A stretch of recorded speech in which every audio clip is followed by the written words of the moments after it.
आज हमने देखा कि बैठकों का दौर जो है वो जारी है और अभी बैठक होनी भी है। मुख्यमंत्री हेमंत सोरेन खुद इस बैठक की अध्यक्षता करेंगे और साथ ही रणनीति यहां भी तय की जाएगी, क्योंकि जैसा कि बिहार में आप देख रहे हैं वैसा ही यहां पर भी कुछ कम हंगामा बरतने की उम्मीद नहीं है। यहां पर भी पूरी तरीके से विपक्ष की तैयारी है, यानी कि बीजेपी की पूरी तरीके से तैयारी है सरकार को घेरने की और उसी पर आगे बढ़ने की रणनीति होगी, जिसके तहत सीएम आवास पर आज शाम 6 बजे बैठक होगा, जिसमें तैयार किया जाएगा कि कैसे आगे जवाब देना है और बजट सत्र को कैसे आगे बढ़ाना है, क्या कुछ अहम चीजें होंगी, इसको लेकर किस तरीके के अंदाज रहेंगे, ये कम से कम तय करने की कोशिश की जाएगी। और उसी को देखते हुए आज ये मीटिंग जो कि बेहद अहम है, हेमंत सोरेन की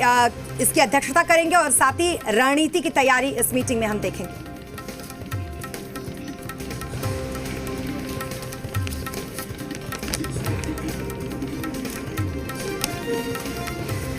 दरअसल आपको बता दें कि कल से इसकी शुरुआत होने वाली है, जो 23 मार्च तक ये सत्र जो है झारखंड का वो चलेगा। इस बार 16 कार्य दिवस का बजट सत्र निर्धारित किया गया है। तो वहीं 26 फरवरी को राज्यपाल का अभिभाषण यहां पर होगा, उसके बाद 27 और 28 फरवरी को कोई काम नहीं होगा और 3 मार्च को हेमंत सरकार अपना बजट पेश करेगी।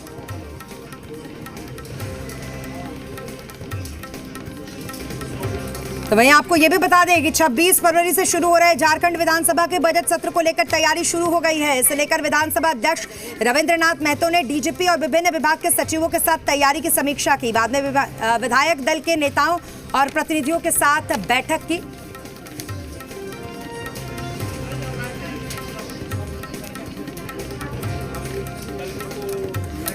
जी हाँ, तो कुल मिला के कोशिश यही की जा रही है कि बजट सत्र जितना हो सके उतना कम हंगामेदार रहे, लेकिन इसके आसार माफ कीजिएगा दूर दूर तक नजर नहीं आ रहे, क्योंकि यहाँ पर सत्ता पक्ष में जिस तरीके से महागठबंधन है तो वहीं विपक्ष में यहाँ पर बीजेपी, और कैसे हंगामेदार सत्र रहे, कैसे अपनी बातों को वहां पर रखा जाए, इसकी रणनीति अब दोनों ही तरफ से तैयार की जा रही है। एक तरफ से सवालों की फहरिस्त तैयार हो रही है तो दूसरी तरफ से जवाबों की फहरिस्त तैयार की जा रही है कि क्या कुछ जवाब दिया जाएगा, लेकिन कुल मिलाकर हंगामेदार ये सत्र रहेगा जिसके पूरे आसार जताए जा रहे हैं। साथ ही साथ आपको यह भी बताते चले कि आज खुद विधानसभा अध्यक्ष ने जो मीटिंग बुलाई थी, ये एक तरीके से कह सकते हैं औपचारिक मीटिंग होती है कभी भी सत्र शुरू होने से पहले। इसमें जितने भी विधायक होते हैं, चाहे वो सत्ता पक्ष के हों चाहे वो विपक्ष के हों, एक साथ बैठकर एक टेबल पर कम से कम यह कहने की कोशिश करते हैं कि नहीं सब कुछ शांतिपूर्वक चलेगा, लेकिन कितना शांतिपूर्वक रहेगा ये तो कल देखेंगे। फिलहाल हमारे संवाददाता कुमार चंदन हमारे साथ जुड़ चुके हैं, ज्यादा जानकारी के लिए उनके पास चलेंगे। चंदन, बहुत हंगामेदार ये सत्र रहने वाला है, कौन कौन से मुद्दे हैं जिसको लेकर लगभग तैयारी पूरी कर ली गई है दोनों तरफ से?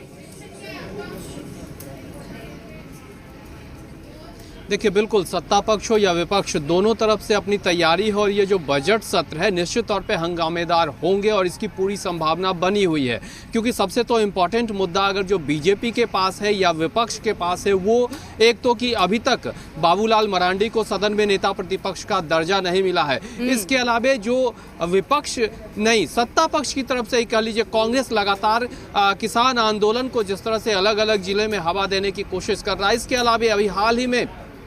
जो नियोजन नीति का मामला हो या अन्य कई ऐसे मुद्दे हैं जो सीधे सीधे आम लोगों से जुड़ते हैं, इन सभी मसलों पर बीजेपी की तैयारी पुरजोर है सदन में और सदन के बाहर सरकार को घेरने की। लेकिन सरकार की तरफ से भी पूरी रणनीति बनाई गई है। जो सत्ताधारी दल के साथी हैं, जितने विधायक हैं, सभी लोगों की आक्रामक भूमिका सदन के अंदर दिखेगी और जब विपक्ष सरकार को सदन में घेरते हुए दिखेगी तो सत्ताधारी दल के लोग भी सदन में ही उसी अंदाज में आक्रामक तरीके से करारा जवाब देते दिखेंगे। तो ये शोर शराबों से भरा हुआ सदन दिखेगा हंगामे के बीच। अब ये विधानसभा अध्यक्ष पे निर्भर करता है कि कैसे वे सदन को बखूबी चला पाते हैं और सत्ता पक्ष और विपक्ष को शांत करते हुए जनता के जो मुद्दे हैं वो मुद्दे सदन में दिखाई देते हैं, क्योंकि अभी कोरोना काल के बाद ये हेमंत सरकार का जो बजट सत्र है वो पहला बजट सत्र है और उस बजट सत्र में कैसे हेमंत सोरेन जी खजाना को भरते हुए और जनता की उम्मीदों के अनुरूप बजट को लेकर आते हैं, इस पे भी सबकी निगाहें हैं, सरकार के लोगों की भी निगाहें हैं, सत्ता पक्ष विपक्ष की सबकी निगाहें हैं। बिल्कुल, लेकिन चंदन यही होता है, देखिए जब पार्टियां बदल जाती हैं अलग अलग जगहों पर, जहां सत्ता पक्ष में विपक्ष होती हैं और विपक्ष में फिर सत्ता पक्ष में होती हैं, तो जब वो विपक्ष में हो तो किसान आंदोलन एक बड़ा मुद्दा उनके लिए हो जाता है, और जब आप दूसरी जगह यानी कि अगर आप झारखंड की बात करते हैं तो फिर सरना धर्म कोड में जो बयान दिया था, हमने देखा था पिछले दिनों हेमंत